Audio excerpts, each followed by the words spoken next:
A ver, algunas cosas. Ya corregí la actividad de evaluación de la unidad 4. ¿No? Entonces, es verdad que en este grupo las notas no fueron muy buenas. No sé por qué, no sé si es que yo no me expliqué bien, no supe explicar bien algunas cosas. Entonces, yo les animo a, en el aula virtual, he subido dos soluciones de un chico y una chica de otras clases. Son bastante diferentes, pero responden, ¿no?, a lo que se les pide. Entonces, les quise ponerlos porque son bastante distintas, pero al mismo tiempo sirven. Y me encantaría que ustedes viesen pues, la diferencia entre lo que presentaron ustedes y lo que, las soluciones propuestas, y que si no están de acuerdo con la nota, o si no entienden muy bien, o si quieren venir a hablar conmigo, pues siempre lo podemos hacer a final de la clase, o por supuesto tutoría. Ahora que estamos como un poco ya que, bueno, a ustedes todavía les queda como un mes, ¿no?, para terminar. Los vamos a examinar en un mes. Pero cuando se vaya acercando a la fecha del examen, seguramente quieran tutoría, hablar de algunas cosas. Pues hay veces que les es difícil para ustedes venir, pero yo estoy dispuesta a que hagamos incluso tutorías telemáticas. Es verdad que normalmente cuando ustedes me escriben para, oye Eva, ¿cuándo puedo ir a tutoría? Yo siempre les digo, cuando quieran, en el horario que está publicado en el campus. Si quisieran telemática, ahí sí que es verdad que hay que acordar como una hora. Vale, pero existe esa posibilidad porque son pequeñas dudas, es un trastorno venir y tal, pues yo, pues nos podemos intentar a ver qué tal sale. Vale, bien. Dicho esto, ¿ustedes me quieren decir algo? Bien. Entonces, nosotros seguimos en la unidad 5. La unidad 5 está como programada para hacerla en 3 sesiones. Ya hicimos la primera sesión.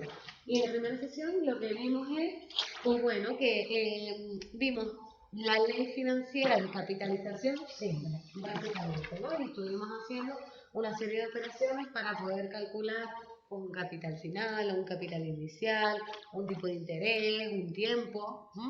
Y después también vimos, dentro de esto, de la ley financiera simple, pues vimos cómo es el descuento de efectos comerciales.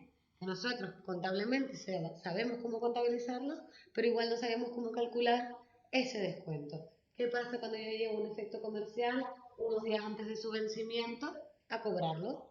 ¿Cómo puedo yo prever o calcular o ver dónde el banco me está quitando parte de los intereses, ¿no? Bien, y nos quedamos a punto de empezar la capitalización compuesta, que es lo que vamos a ver hoy, con un poquito de teoría. Bueno, pues la capitalización compuesta es cuando pretendemos trasladar un capital inicial, ¿no?, del presente al futuro. Yo pretendo hacer un cálculo de este tipo. Y además sé que los intereses devengados en cada periodo se acumulan al capital, de forma que los nuevos intereses que voy calculando en los siguientes periodos incluyen los intereses anteriores. Esto suena un poco raro, pero en realidad cuando lo ves con un ejemplo, pues se va a ver, ¿no? Vamos a hacer nosotros una operación de tipo así, ¿vale?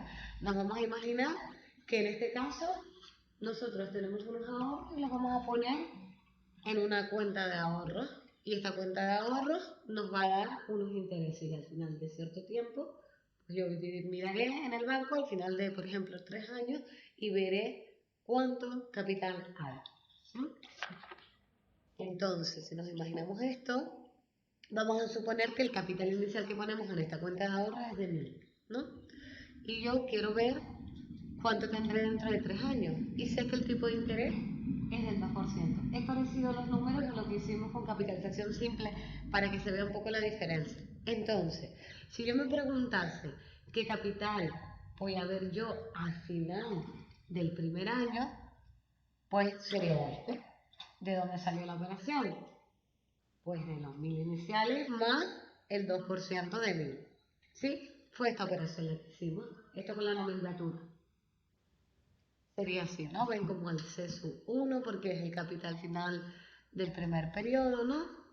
Bien, C sub 0, que es el capital inicial, más el tipo de interés por él. Lo vemos, ¿verdad? Entonces, si fuésemos a prever el capital que yo tendría al final del segundo periodo, me va a dar esta cantidad. Bueno, va a salir de aquí, perdonen. va a salir de aquí, ¿no? De cojo, que aquí es la diferencia con la capitalización simple. Cojo el capital que tengo a final del primer periodo y además le sumo los intereses que se generan en el segundo periodo, que se calculan aplicando el tipo de interés ya no al capital inicial, sino al capital generado en el último periodo. ¿Vale?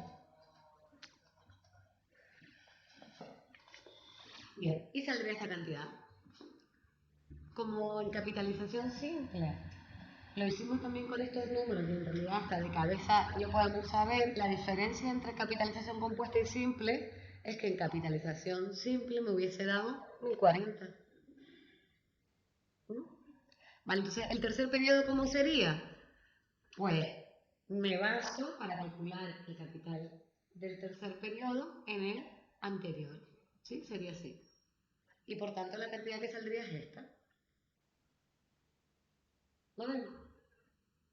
Sencillo, ¿no? Pues entonces, con este ejemplo numérico y mezclado con la nomenclatura, vamos a tratar de sacar la fórmula, ¿vale? Y hacer un razonamiento matemático, la fórmula que luego nos ayudará a resolver los ejercicios. Bien.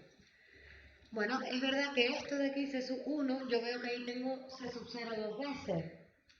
Un factor que es común en dos términos. En verdad, puedo sacar factor común.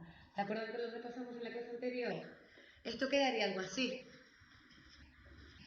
¿Estamos de acuerdo? Aquí C sub 0 está multiplicado por 1 y aquí está multiplicado por I. Entonces yo saco C sub 0, abro paréntesis, aquí hay una multiplicación, ¿no? No está puesto el signo del por, pero se entiende que cuando un número está dentro de un paréntesis, es que multiplica cada uno de los términos que están dentro del paréntesis. Vale, eso perfecto. Vamos a ver qué pasa con C sub 2. ¿Cierto es esto? Está larga la expresión, pero vamos a verlo. Vamos a ver la primera parte. Aquí, ¿qué se ha hecho? Sacar factor común de C sub 1, ¿verdad?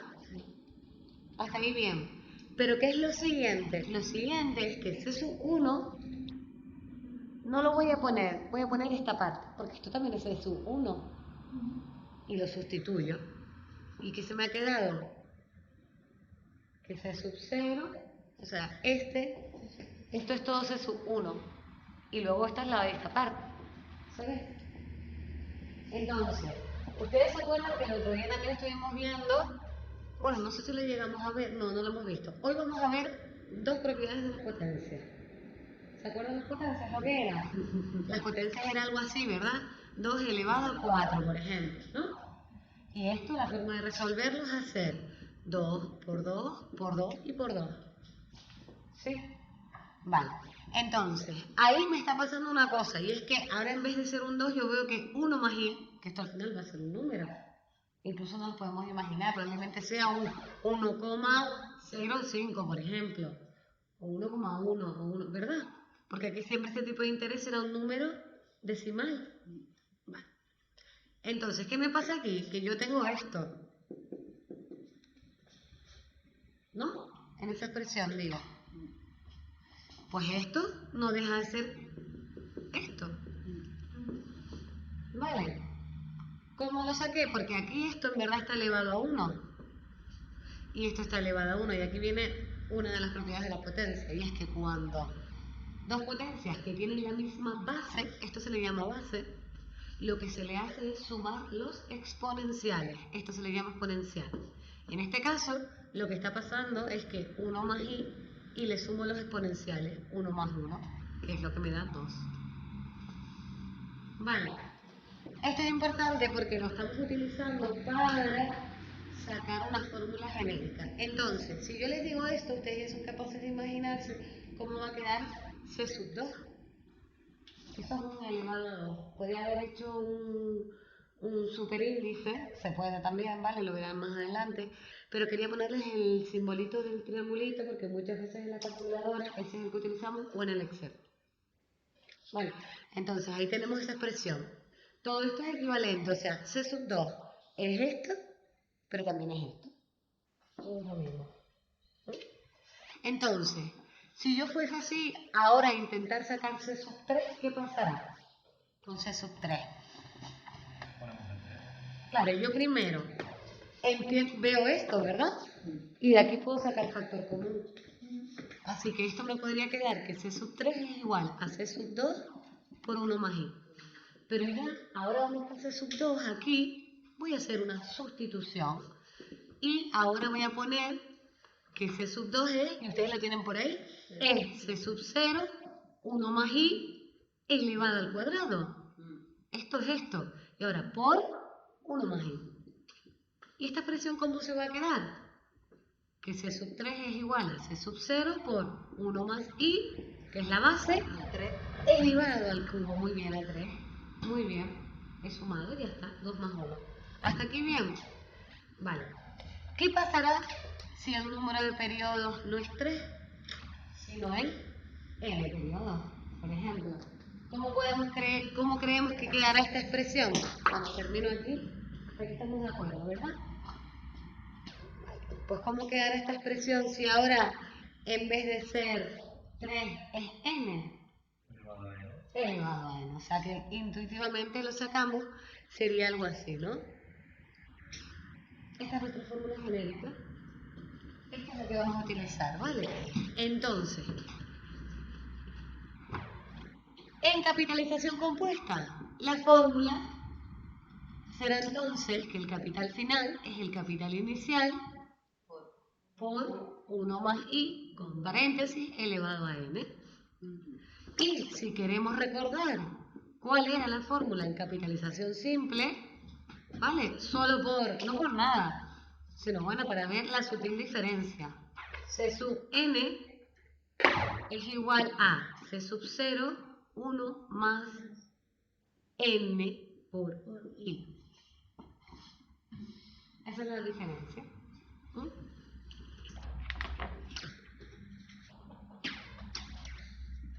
Vale, entonces, todo esto está genial, pero lo interesante es verlo en la práctica, ¿verdad?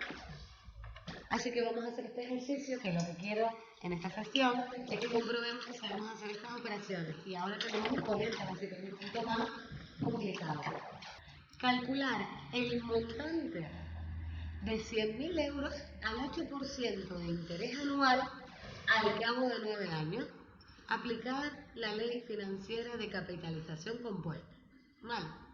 Entonces, yo esto lo puedo leer y entenderlo más o menos, pero lo que sí puedo hacer siempre es poner los datos, digo, mira, hasta donde sé. Y hay cosas que son fáciles, porque yo veo un 8% y ¿qué pienso? Eso es ley. Eso es ley minúscula. Luego veo 9 años y digo, eso es la N, son los periodos. Muy bien, 9 años. Bueno, y ahora sí que es verdad que veo esta cifra de 100.000 y podría pensar, bueno, esto es o el capital inicial o el capital final. Entonces ya dudo el 50%. ¿Y qué creo? Dice calcular el montante. Entonces, esta palabra la hemos visto alguna vez. ¿Qué significaba? Significaba capital final. ¿Vale? Entonces, ¿eso qué quiere decir? Que me está pidiendo el capital final. Por lo tanto, lo que me está dando es el capital inicial. ¿Vale? El capital inicial es 100.000 euros y lo que no conozco es el capital final. Bueno, lo siguiente que me sé después de poner los datos es la fórmula. La copio.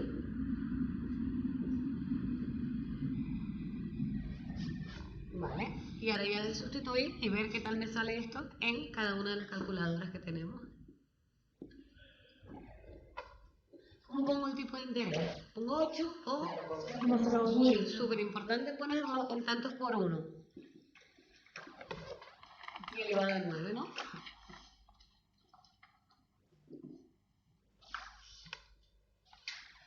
Vale, entonces ¿esto cuánto les da?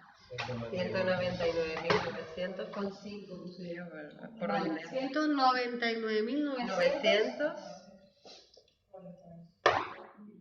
900. con 5 46,05. No, 900, coma. Vale. 900, coma. 4627 son las 4. 46. Hay que ponerlo. Vale, 46. Vale, este es el redondeo. Vale. Eso es. Vale. Bien. Entonces vamos a ver el siguiente. calcular los intereses producidos por un capital de 300.000 euros al 9% de interés en 7 años, ¿vale? Y entendemos que aplicamos la ley de capitalización compuesta. Voy copiando los datos. Aquí ya veo más claro que el capital que me dan es el inicial. El tipo de interés se ve fácil.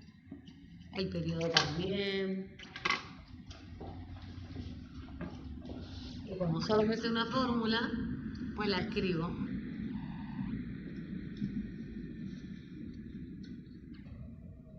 ¿Pero qué me están pidiendo? Los intereses.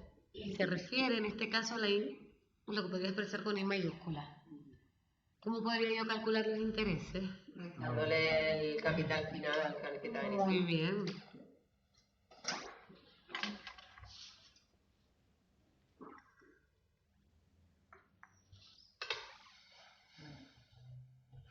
Pues necesito saber el capital final, ¿verdad? 548.411.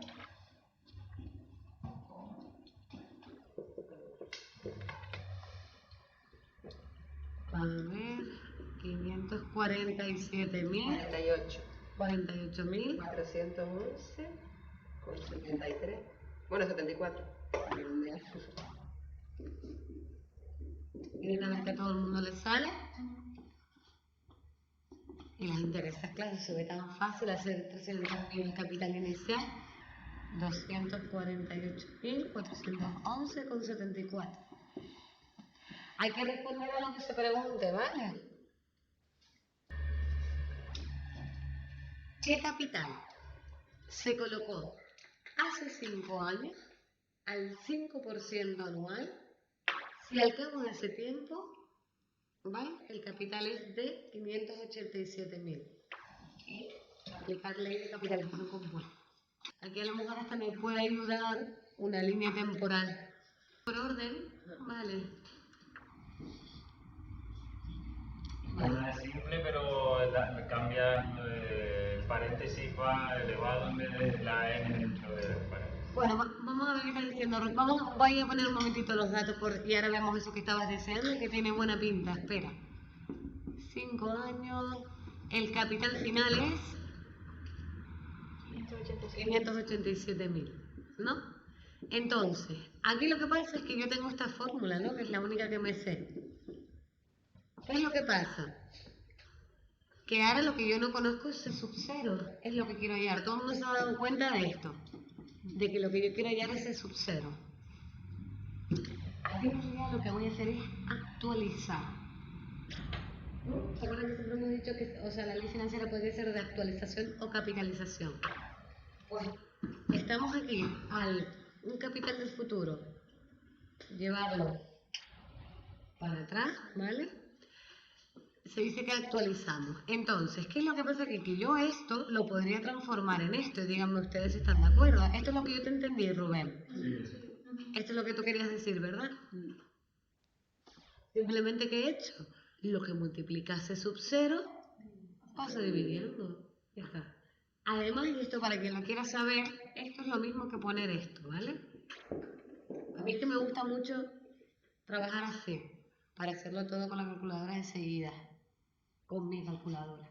Entonces, cuando yo tengo un exponente en un denominador, que es en este caso, esto es una fracción que tiene un numerador y un denominador, cuando el exponente está en el denominador, es equivalente a eso, es lo mismo que ponerlo por arriba, pero con signo negativo.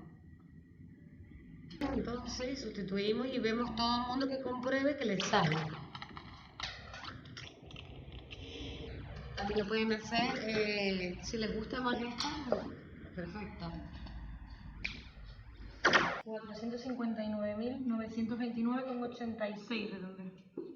950. A ver, otra vez repite. 459.929. ¿Te escuché bien? Con 86.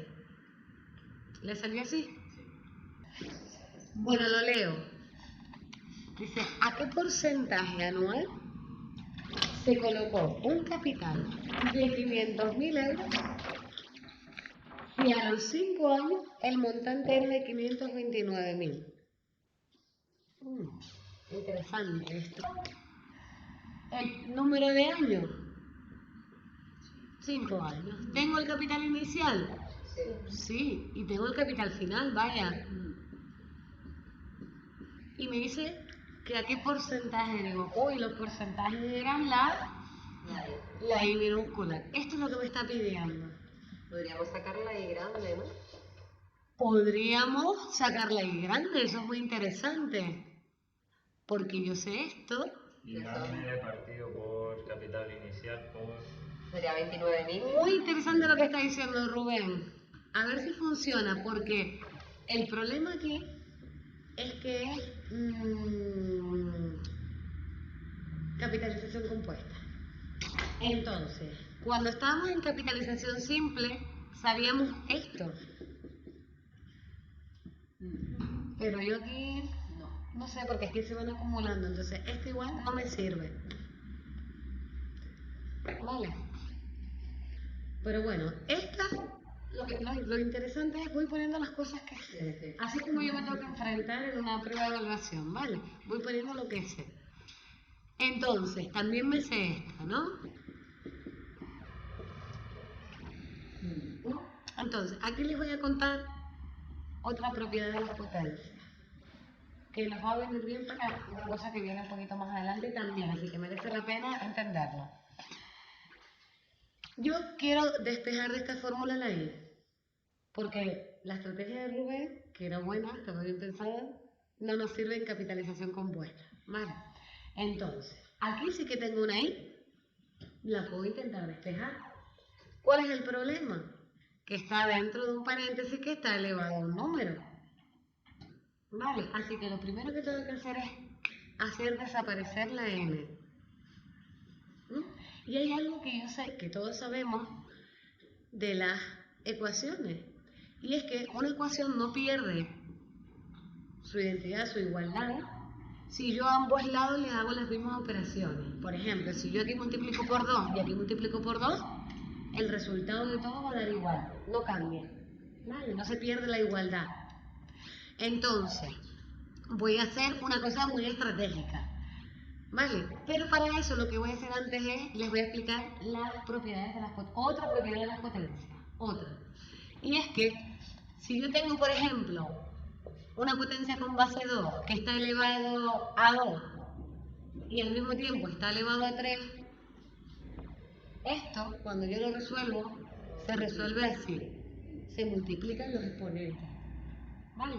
Antes vimos que cuando yo hacía esto, se sumaba.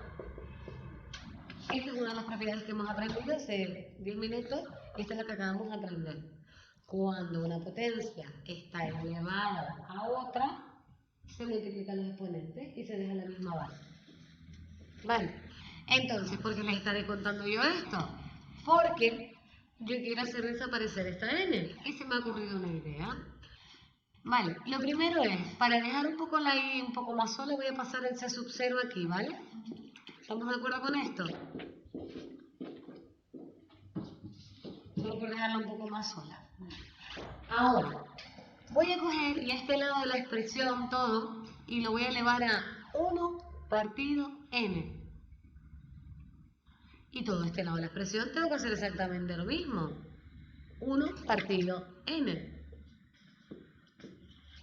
Vale. Esto, perfecto, se me ha quedado así. 1 partido n. Es lo mismo poner corchetes que paréntesis, ¿vale?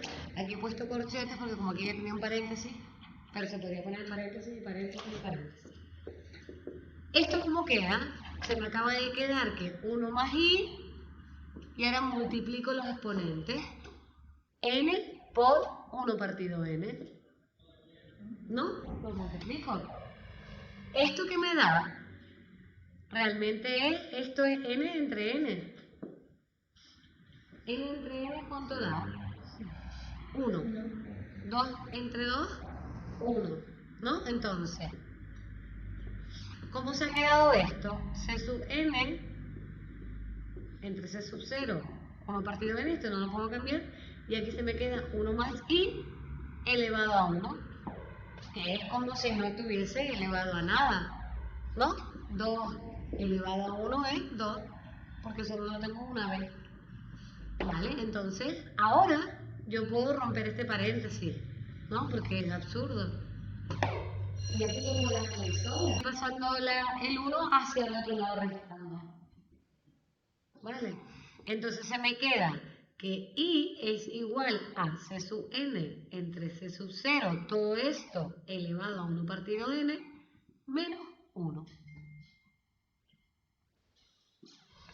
Y esta es otra fórmula genérica que no está en los apuntes adrede, ¿vale?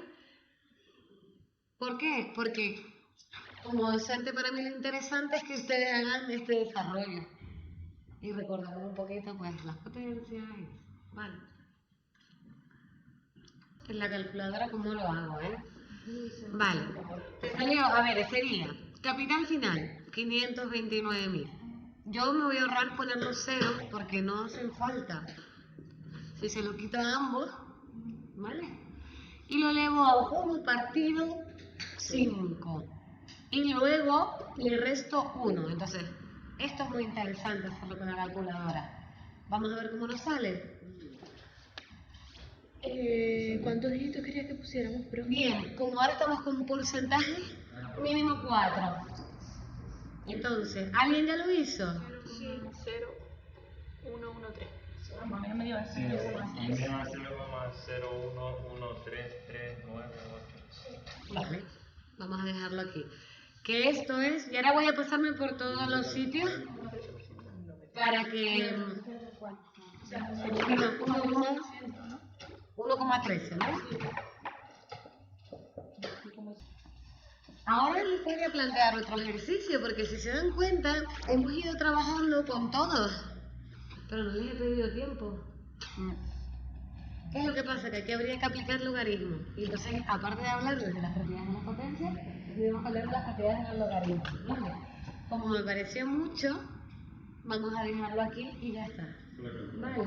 En la calculadora es más fácil, es poner logaritmo y bajas el exponencial y la n se pone delante del logaritmo, pero vamos a dejarlo aquí y ya está. Bien. Dicho esto, entonces vamos a hablar de una cosa importante en la capitalización compuesta, que también hablamos en la capitalización simple, y es que ¿cómo es la relación entre el tiempo y el tipo de interés? Hasta ahora, todos los ejercicios que hemos hecho, los 4, siempre la periodicidad era anual, 5 años, 7 años, 9 años, y el tipo de interés que me daban era anual. Pero ¿qué pasa cuando me dan un tipo de interés anual, pero la periodicidad es, por ejemplo, mensual? ¿O la periodicidad es semestral? ¿O trimestral? Vale, entonces ahí hay que transformar el tipo de interés anual y pasarlo al tanto equivalente que sea proporcional a la periodicidad. En fin, con la frecuencia a lo mejor. Entonces, esto pues se hace con una fórmula. Primero vamos a ver a lo que me refiero. Yo me refiero a que qué haríamos si yo quiero calcular estos tipos de interés.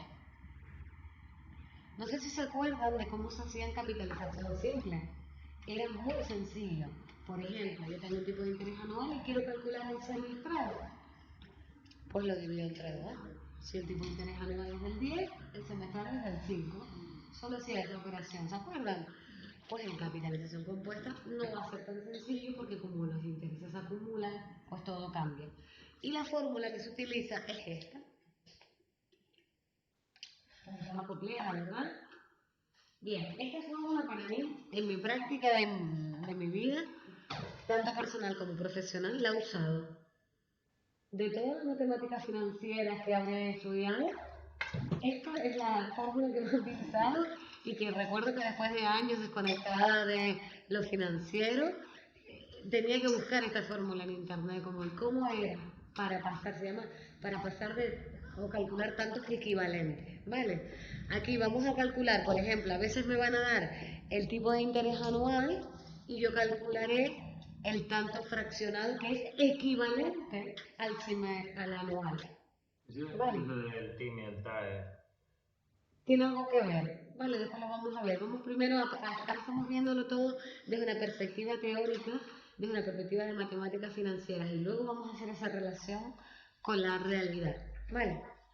Entonces, de esta fórmula partimos, que es un poco rara, claro. Vale, si me das el tipo de interés anual, ¿cómo calculo el fraccionado? Pues tendré que despejarlo. Y ya fíjense que está elevado acá. Vale. Pues despejando estas fórmulas, por ejemplo, si yo me dan el tipo fraccionado y lo que me piden es el anual, ¿qué haría? Imagínate que me dan este dato, pero lo que no me dan es la I, me la están pidiendo. Yo tengo que despejarla, está ahí. ¿Cómo? Pues ese 1 pasa restando, ¿verdad? La fórmula se me quedaría tan sencilla como esta. ¿Estamos de acuerdo?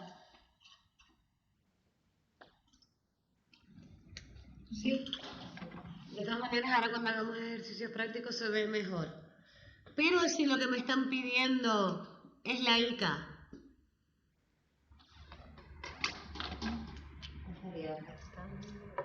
Claro, aquí la tengo aquí metida y me pasa lo de antes, por eso les quería explicar la propiedad de las potencias.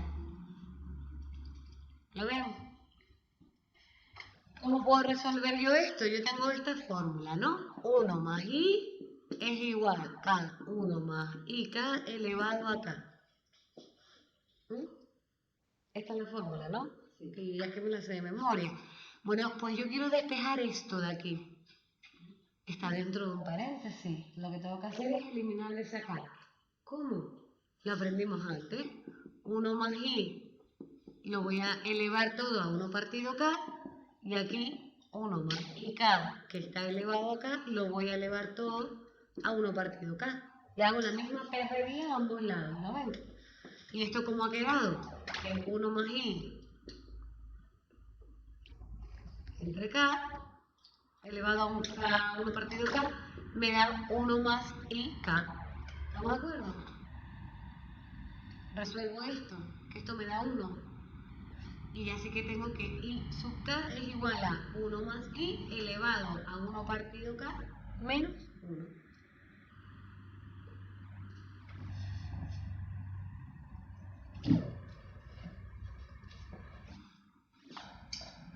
Con estas dos fórmulas voy a jugar y ambas salen solo de una.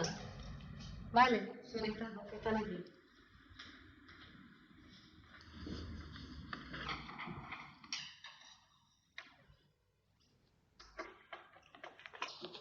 Para el examen, no pasa nada, me las escribo y ya está. ¿Vale? Para la vida real, bueno, como me puedo llegar a olvidar y a lo mejor la que encuentro en internet es esta, pues saber que puedo jugar un poquito estratégicamente para sacarlo, ¿vale? No, yo creo que les habrá pasado que van, que han ido a pedir pues un préstamo, una hipoteca o a estudiar la posibilidad de comprarse un coche a plazo y siempre el tipo de interés que le dan es el anual, pero la periodicidad de los pagos es mensual. Entonces, a lo mejor alguna vez les ha pasado sentir el deseo de contra, pero ¿cuánto es el tipo de interés mensual? Siempre habrán hecho dividido entre 12 y esto es más o menos aproximado, pero no la real, porque se estaba aplicando una ley de capitalización compuesta, se utiliza mucho la capitalización compuesta, ¿vale? Para hipotecas y para la financiación de coches. Bueno, dicho esto, vamos a hacer un ejercicio, ¿vale? Vamos a hacer esto a ver qué tal nos sale. Entonces, aquí nos están pidiendo calcular el tipo de interés semestral, si sé que el tipo de interés anual es de 10%. En capitalización simple lo tenemos claro. Pero vamos a ver qué sale en capitalización compuesta. Bueno, sé que el tipo de interés anual es del 10%, ¿verdad? Y sé que tengo que calcular el tipo de interés semestral. ¿Ese cuál es? Y sub 2, porque, como vimos en la clase anterior, la K es la frecuencia, ¿vale? Entonces, en un año vemos 2 semestres, ¿vale? Por eso es I sub 2. Bien. La fórmula es 1 más I, ¿vale? Dividido entre 1/2 menos 1. Díganme si están de acuerdo, claro. Esto para ver si con la calculadora nos sale. 8. Muy bien. Me sale 0,048. 8. 0. Vale. Perfecto. Yo les dije hasta 4 bien. Si ponen más siempre es mejor, ¿no? Que como que mínimo 4. Bien. Este expresado en tantos por 100 sería, Rubén.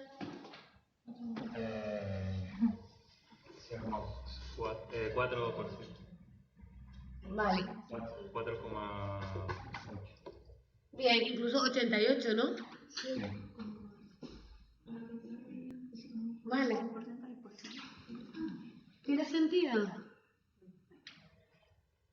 No, una cosa irracional, ¿no? ¿Verdad? En simple nos hubiera dado un 5% compuesto. Vale. O sea que estos tantos son equivalentes, ¿vale? Es lo mismo que me dé un tipo de interés anual del 10% que un tipo de interés semestral del 4,88. ¿Por qué me darían uno anual y uno semestral? O sea, porque hay dos tipos de interés. Porque a lo mejor me pasa que voy a comprar un coche, ¿vale? Y me dicen el tipo de interés es del 10%. Perfecto. Pero la periodicidad de los pagos es semestral. Y tú quieres construirte un cuadro, ¿vale? Para poder calcular cada semestre qué vas a pagar de principal y qué vas a pagar de intereses. Necesitas saber el tipo de interés semestral. Se lo puedes preguntar a la financiera o puedes tú calcularlo así. Entonces, este es el tanto equivalente, ¿vale?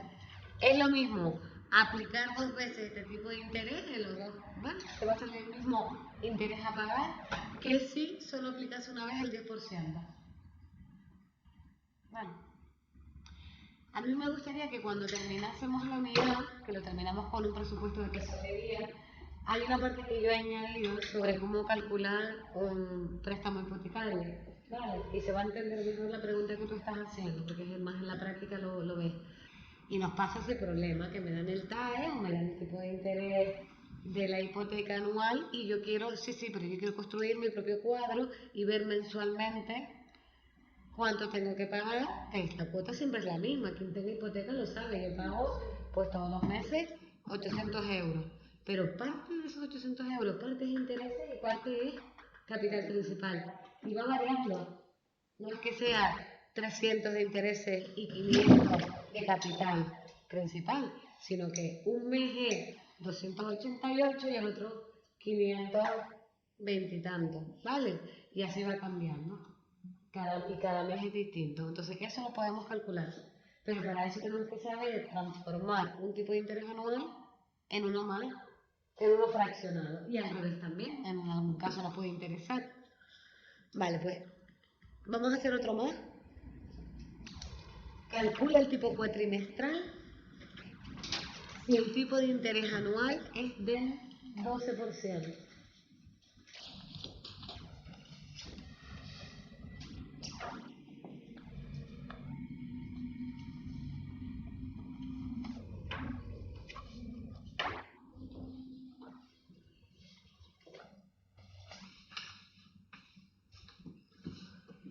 Conozco el tipo de interés anual y cuál tengo que calcular, ¿qué es?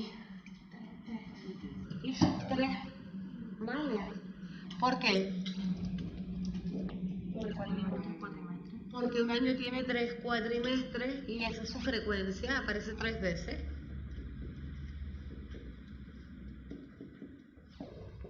¿Vale? Entonces I sub 3 es, abro paréntesis, 1 más 0,12 elevado a 1/3 y lo que me dé le resto 1.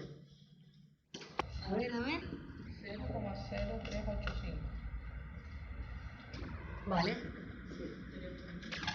Muy bien. Un 3,85%. Súper. ¿No sale todo el mundo? último, a ver, último ejercicio ya. Calcula el tipo de interés anual si el tipo de interés mensual es del 1%. Y me da, o sea, me está pidiendo el tipo de interés anual, la I sola, ¿no? ¿Y qué me da? I sub 12, que es del 1%. Entonces, claro, yo que solo me sé esta fórmula.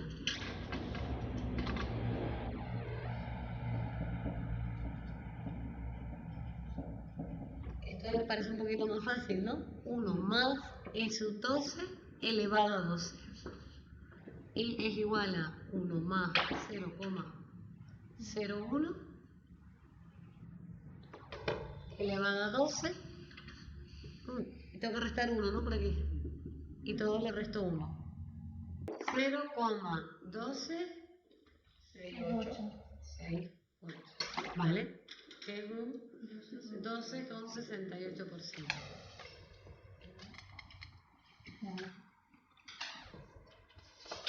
Bien. Vale, pero Romero, entonces, ¿de la vida real qué? ¿No? Bien, a nosotros lo que nos pasa es esto, yo voy a mirar por internet, que quiero una hipoteca, ¿no? Y pongo el valor de la casa o lo que sea y me sale al final, ¿vale? Que si quiero una hipoteca fija, eso se refiere que el tipo de interés sea fijo, ¿no? Y la variable, es decir, que el tipo de interés sea el mismo durante todo el tiempo que dure la hipoteca. Pues me dicen que todos los meses tendría que pagar 834,22. Y me pone debajo que el TIN o la TIN es del 3,90 y que el TAE es del 4,49, ¿no? Entonces yo digo, vale, ¿en cuál me fijo? En el TAE, la tasa anual equivalente. TIN es tipo de interés nominal. Da igual, pero lo importante es en cuál me tengo que fijar. Efectivamente, es en la más alta, ¿vale? Aunque nosotros queramos la más baja, es la más alta. Entonces, ¿cuál es la diferencia entre uno y otro? La diferencia es que el TIN efectivamente es el tipo de interés, ¿vale? Un tipo de interés. Pero digamos que el TAE incluye el TIN, pero además gastos adicionales asociados a la hipoteca, como pueden ser comisiones, estudios de apertura, por si se da el caso de una cancelación, ¿vale? Entonces, sí que les quería comentar que en algunos libros de matemáticas financieras y por tanto en internet, muchas veces cuando vemos problemas, suelen hablar del TIN, ¿vale? Y se están refiriendo a ella como J sub K, es la nomenclatura conocida, ¿vale? Y esta es una fórmula que pueden ver por ahí. Vale, que si yo quiero, esto es un tipo de interés anual. Si yo lo quiero calcular, podría coger uno mensual y multiplicarlo por su frecuencia. Pero nosotros en este curso no vamos a ver nada de eso, sino que a lo mejor de cada próximo año se los explican con más detalle. Y lo que sí es importante para nosotros es esto. Lo más importante para la vida real es que si yo quiero calcular un tipo de interés mensual, por ejemplo, de hipoteca, lo que voy a hacer es esta fórmula, que ¿cuál es? Una que sacamos aquí. Vale, simplemente como estaba la I minúscula, se ha puesto tal. Vale. Entonces, si nos sobra tiempo, o si ustedes quieren, podemos, a partir de un TAE, calcular un tipo de interés mensual y construir un cuadro de amortización de un préstamo, de una hipoteca o de una financiación de un coche. Bien, esto es lo importante. Esta es la fórmula que en la práctica yo la he usado mucho. Bien, dicho esto, terminaríamos con la parte de práctica de capitalización compuesta y nos vamos a adentrar en algunas cuestiones teóricas ahora. Pero realmente no creo que vayamos a ver nada nuevo ni nada que no sepamos. Lo único que vamos a hacer es un repaso rápido y ordenado, ¿no? ¿Cuáles son los productos y servicios financieros básicos que nos puede ofrecer una entidad financiera? Ustedes conocen, ¿no? Muchos de ellos, los vamos a ver.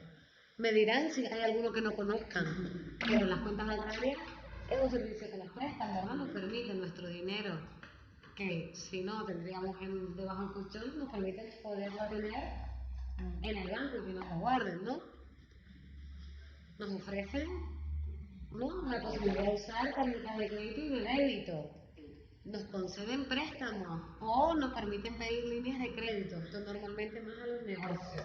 Vale. ¿Qué es una línea de crédito? ¿Lo saben? ¿Les suena? Vale, vamos a ver. Disponible un dinero, ¿no? Para si lo quieres usar. Sí, aquí pueden pasar dos cosas, Kimberly. Yo voy a empezar un negocio, ¿vale? Y yo puedo hacer bueno, puedo hacer muchas, pero dos de estas muy parecidas son: yo puedo ir al banco y decirle, me prestas 10.000 euros. Y con esos 10.000 euros, pues, bueno, me compro 2 ordenadores y tengo un poquito de fondo para ir a pagar a los proveedores primeros que me vengan. Vale, eso es una forma. Le pido 10.000 euros y desde el primer momento ya lo estoy pagando las cuotas para irselo devolviendo. Pero hay otra forma, que es pedir una línea de crédito. Entonces, esto es que el banco, o le digo al banco, ¿me dejas ponerme en números negativos hasta 10.000? Y entonces fíjense la diferencia. Pues bueno, yo a lo mejor ahora que me compro 2 ordenadores, solo me voy a gastar 2.000 euros. Dentro de un mes ya le pago a los primeros proveedores, a lo mejor ya he ingresado algo, y entonces solo le pido 4.000. Entonces me queda en negativo, pero no es lo mismo que pedir 10.000 desde el principio. ¿Lo ves? Esa es la Y cobran diferencia. comisión también. Cobran comisión por estar en números rojos. Claro, te cobran tipo de interés, se dice. Te cobran intereses más que comisión. Comisiones normalmente te las cobran porque te prestan un servicio, y intereses porque te están prestando dinero, de alguna forma. Es como una diferencia. Porque yo lo puedo hacer, o sea, yo puedo darme en números rojos, pero no te cobran una comisión fija. Al estar al descubierto te cobran un interés. A mí el otro día me quedé 1 euro en negativo porque estaba cerrando la cuenta y me cobraron 26 céntimos de interés. Vale, por 1 euro. Durante 2 o 3 días que fue. ¿Viste? Vale. Entonces, eso también incluso nos puede llegar a pasar con cuentas, normales, ¿no? Con cuentas, ¿cómo se dice? Depósitos, cosas de depósitos, no, sino cuentas corrientes, eso. Nos puede llegar incluso a pasar que nos permiten poner un poco negativo, pero esto es otra cosa. Esto es llegar a pedir un permiso de, oye, yo quiero una línea de crédito donde yo me pueda quedar en negativo hasta menos 20.000 euros, y por supuesto, cada mes o cada día que me quede en negativo me cobran un interés, pero a lo mejor no es tan alto como si fuese no pactado. Esto lo hemos pactado y dijimos, mira, cada vez que el de interés es del 2%. Ahora, ¿te quedas a menos 25.000? Pues entonces por esos 5.000 de extra ya el interés es del 10, por ejemplo, ¿vale? Bien. Luego, existe la posibilidad de que yo mi dinero lo ponga en un depósito a plazo fijo. Esto es que yo ponga mi dinero en una cuenta de ahorro y, oye, no lo sacas hasta dentro de 6 meses y te damos unos intereses. Eso es un servicio financiero, un producto financiero. Vale. También puede ser que mi dinero yo lo ponga en un fondo de inversión. Bien, o en un plan de pensiones. Esto es parecido y no, ¿no? Un fondo de inversiones, yo pongo mi dinero en un fondo, ese fondo lo gestiona alguien, un gestor de fondo, con ese dinero, y el mío y el de otras personas, o a lo mejor solo el mío, especula, compra acciones, vende, ¿vale? Va haciendo sus operaciones y eso se obtiene una rentabilidad, que a veces es positiva y a veces es negativa y se pierde, ¿vale? Y un plan de pensiones es algo parecido. Yo voy poniendo el dinero con la intención de que una persona lo gestione, invierta, y cuando se cumpla una serie de requisitos, por ejemplo, cumplo 60 años o dejo de trabajar, entonces empiezo a recibir esa rentabilidad la empiezo a recibir en forma de pensión. ¿Vale? Lo que yo he puesto más lo que a lo mejor se incrementó por haber invertido en algún producto. Bien, luego los seguros, ¿verdad que los bancos también nos ofrecen seguros? Seguro del hogar, seguros de vida. Bien, operaciones bursátiles o productos de inversión que también podemos comprar, que no nos pueden ofrecer los comerciales. También nos ofrece un servicio de banco online y de móvil. ¿Quién no tiene ya la aplicación del banco en el móvil, ¿no? Bien, servicios empresariales en general. Y bueno, a las empresas les pueden ofrecer un servicio de factoring y confirming. Vamos a explicar en esta clase qué es, en esta o en la siguiente. Servicios internacionales, que también hablaremos de algunos de ellos.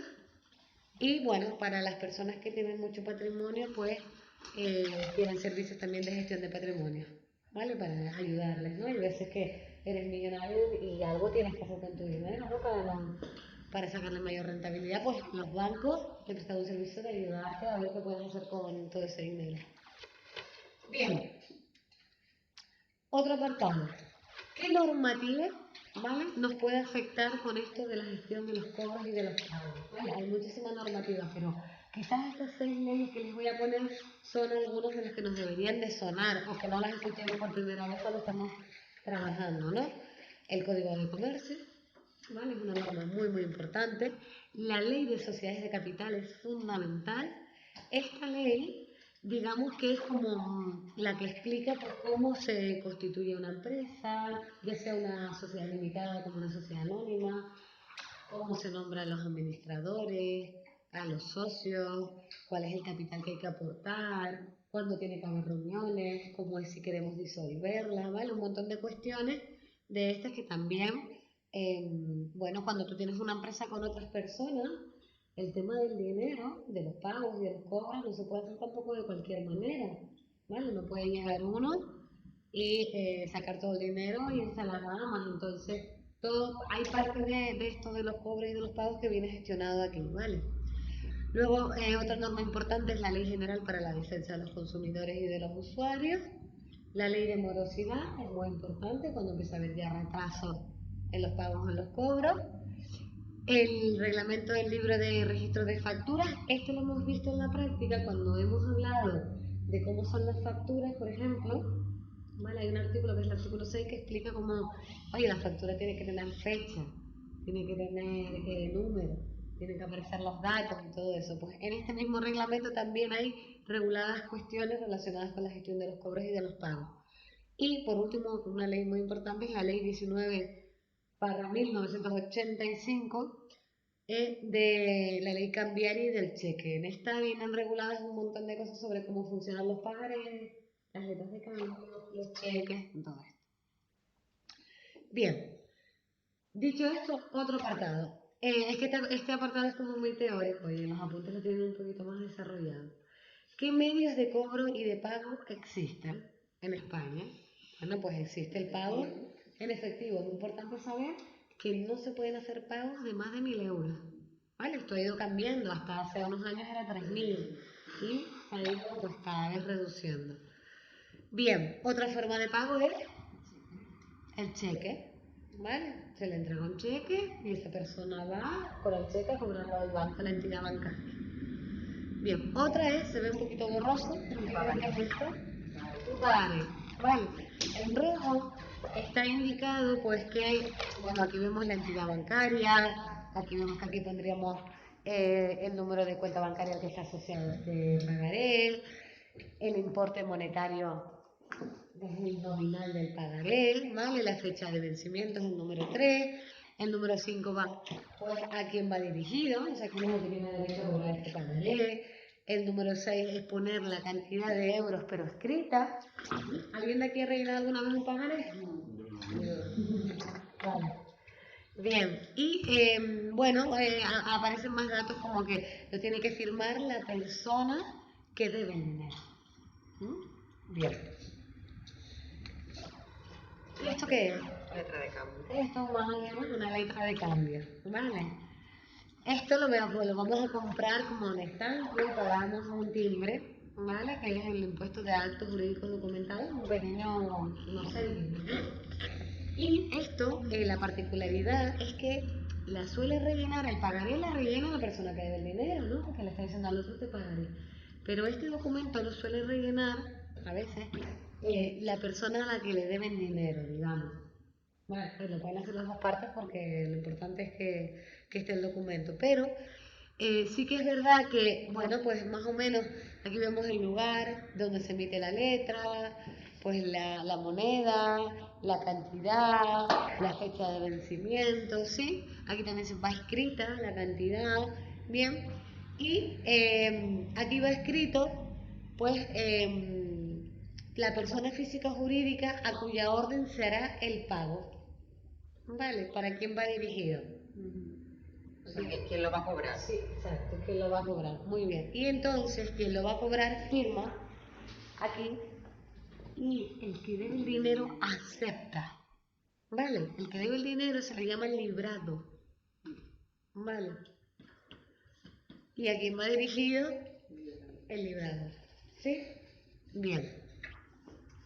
En los apuntes lo tienen, pues eso, más explicado, cada puntito y lo pueden ver con calma. Ahora vamos a ver cuáles son las diferencias que ustedes más o menos la conocen entre una tarjeta de crédito y una de débito. ¿No? Bien, la tarjeta de crédito pues normalmente está asociada a una línea de crédito, que es lo que explicamos antes, ¿vale? Se puede pagar a plazo, se acumula deuda, ¿vale? Y nos permite tener un historial de crédito. Esto, igual en España no es tan importante, pero es verdad que en Latinoamérica sí es importante el tema del historial de crédito. ¿Qué es esto? Pues cuando tú tienes una tarjeta de crédito, tú vas pagando y luego tienes que cumplir, ¿no? Y que el banco te saque de tu sueldo o de donde sea que tú obtienes ingresos, pues se cobra todo lo que tú has ido pagando con la tarjeta de crédito. Y si van pasando los años y tú siempre vas cumpliendo, pues se ve que tú eres una persona cumplidora, ¿no? Cuando pasa el tiempo, ya tienes, yo qué sé, 30 años y dices quiero pedir una hipoteca, te miran tu historial de crédito y ven, oye, esta persona la verdad que lleva 10 años con tarjeta de crédito y siempre ha cumplido, ¿no? Tiene un historial de crédito bueno. Entonces, esto es algo que nos permiten las tarjetas de crédito y que, por ejemplo, las de débito no, porque no se ve, ¿no? Bien, y también es verdad que a veces con las, no sé si les ha pasado, si alguien de ustedes tiene tarjeta de crédito, que nos suelen a veces dar como recompensa. Oye, si haces compras de más de 1.000 euros con la tarjeta de crédito, puedes participar en un sorteo de tal, ¿vale? Intentan como recompensarte que la utilices. La tarjeta de débito, esta es la que simplemente puedes gastar hasta donde tengas en los fondos. Por lo menos con la tarjeta, ¿vale? Otra cosa es que tu cuenta corriente a la que esté asociada te pueda quedar en negativo porque pasa un error como el que yo les conté antes, ¿vale? Pero con la tarjeta, si yo tengo 27 euros y el billete de avión cuesta 50, no me lo voy a poder comprar. Con la de crédito sí, pero con la de débito no, ¿lo ven? Vale. El uso entonces, por tanto, está limitado al saldo disponible que hay en la cuenta corriente a la que está asociada. Bien, no acumula deuda, no me permite, por tanto, tener un historial de crédito y no me suelen cobrar interés, porque simplemente estoy gastando de lo que yo tengo. ¿Que no? Estas son como las diferencias. Bien, ¿quién de aquí tiene tarjeta de crédito? Vale, no la usamos mucho, sino que lo típico es una condición para que no te cobraran una comisión de la cuenta bancaria, ¿no? Y a lo mejor es fácil por la hipoteca. No debe ser un país de Italia, porque en Italia es todo tarjeta de crédito. Claro, claro, te hacen pagar con tarjeta. Nos pasa con los coches, ¿verdad? Que no podemos alquilar un coche. Bueno, podrías, pero entonces tienes que pagar no sé cuánto más y todo eso, ¿verdad? Bien, ¿cómo vamos de tiempo? A ver. Bueno, perfecto. Entonces me da tiempo. No, termino esto, que esto es muy interesante. Esto simboliza operaciones internacionales, ¿no? Se ve el mundo y se ve como dos bancos que parece que van medio a operar, ¿no? Entonces les cuento. Estamos dentro del apartado de los medios de cobros y de pago. Vale, entonces está el efectivo, que están todos los efectos comerciales, que está la posibilidad de pagar con tarjeta de crédito o de débito, ¿lo vemos? Y ahora estamos viendo, vale, y que podemos hacer pagos o cobros internacionales también. Bueno, de aquí les quería explicar, porque en los apuntes hay más, pero aquí hay tres formas de pago o de cobro internacional que no las vemos tanto en nuestro día a día, ¿no? Porque nosotros transferencias internacionales igual sí que hemos hecho en algún momento, ¿no? Pues compro a alguien que está en otro país y le hago una transferencia, eso a lo mejor sí que nos ha llegado a pasar. Pero estos tres instrumentos no los hemos utilizado, entonces los comento, ¿vale? Hay una forma, digamos, de pago para una operación internacional que es la remesa documentaria. Pero antes de eso vamos a intentar entender una operación. Supongamos que hay una empresa en África que se dedica a exportar cobalto. Cobalto es el material, uno de los materiales más importantes que se utiliza para hacer los móviles, ¿verdad? Y se dedica a exportar. Y le va a exportar a Estados Unidos, ¿vale? O a China, da igual. Ese cobalto, ¿no? Y entonces hay una empresa estadounidense que lo quiere comprar. ¿Cómo se hace esta operación? Porque, ¿cómo se hace? Bueno, que los estadounidenses le paguen, ¿no? A la empresa africana y que los africanos luego ya envíen el barco, ¿no? Con la mercancía de cobalto. Eso podría ser una forma, ¿no? Pero podríamos pensar, bueno, igual la empresa africana, cuando reciba el dinero, dice, hasta luego, ¿quiénes son ustedes? ¿No? Estamos tan lejos que se pueden hacer como un poco los, ¿no? Los locos. Entonces, hay un problema con las operaciones internacionales por la distancia de este tipo, ¿no? De que no sabes a quién fiarte. Entonces, los americanos dicen, no, que primero nos envíen la mercancía y cuando nos llegue ya les pagamos, ¿no? Entonces dice la empresa africana, bueno, no, porque si no me pagan y si desaparecen, ¿no? Entonces, como hay un problema ahí de desconfianza o de riesgo de impago y tal, ¿cómo se puede solucionar esto? Pues esto se soluciona con los dos primeros instrumentos que les muestro ahí. ¿Qué es la remesa documentaria? Pues algo tan sencillo como que viene a solucionar este problema que les comento y es como que el importador, en este caso en el ejemplo que les pongo sería la empresa estadounidense, ¿vale? Para poder recibir la mercancía que está en el puerto, incluso ya en el puerto americano, ¿vale?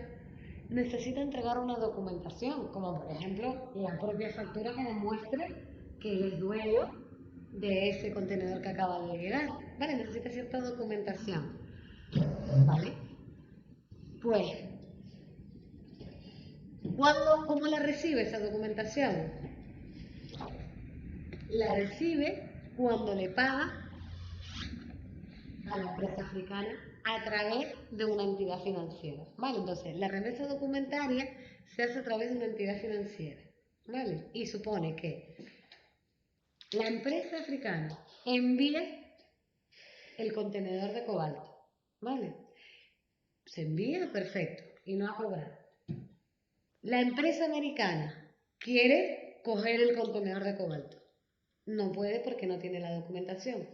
Va al banco, paga al banco, el banco le paga a la empresa africana y entonces ya el banco le da un sobre con todos los documentos que necesita para que pueda ir al puerto a recoger su mercancía. Eso es la remesa documentaria. ¿Vale? ¿Se ha entendido? Carta de crédito es otro instrumento diferente que consiste en que una entidad financiera, bueno, el mismo ejemplo de que dos empresas llegan a un acuerdo de que una le va a comprar a la otra de cuánto, te deja el contrato y todo eso, y van a utilizar en este caso la carta de crédito. Y esto es una entidad financiera, escribe una carta sobre todas las condiciones que se deben de cumplir por parte del vendedor para poder cobrar. ¿Vale? Por parte del vendedor, la empresa africana. Se escribe todo eso, todos lo leen, lo aceptan. ¿Vale? Estamos en África. La empresa africana empieza a hacer todo para que el contenedor esté sobre el barco y sale de la costa africana hacia Estados Unidos, ¿vale? Entonces, el banco se cerciora de que se cumplen todas las condiciones de la carta de crédito y le paga a la empresa africana en nombre de la empresa estadounidense, ¿vale? Entonces, ahí ha habido una persona supervisando, una entidad financiera supervisando que se cumple todo y que efectivamente la mercancía ha salido. Y entonces se le paga a la empresa africana. Ese es más o menos el mecanismo. Entonces, esto se utiliza en operaciones internacionales cuando no quieren asumir los riesgos que puede suponer, pues eso, que haya impago. Si quieres salir, puedes salir. Bien. Y el factoring internacional es muy fácil, es cuando entendamos, ¿sabes lo que es un factoring? Igual no. Esto si quieres, lo que podemos hacer es verlo el próximo día cuando veamos lo que es el factoring y el confirmo. Esto lo dejamos para el próximo día. Vemos lo que es la última parte del tema, que es la tesorería, el presupuesto de tesorería. Y vemos esto para diferenciarlo bien y cuando entendamos lo que es el factoring internacional es lo mismo que el factoring, pero que se da entre empresas que están en diferentes países. Vale, dejamos aquí el próximo clase.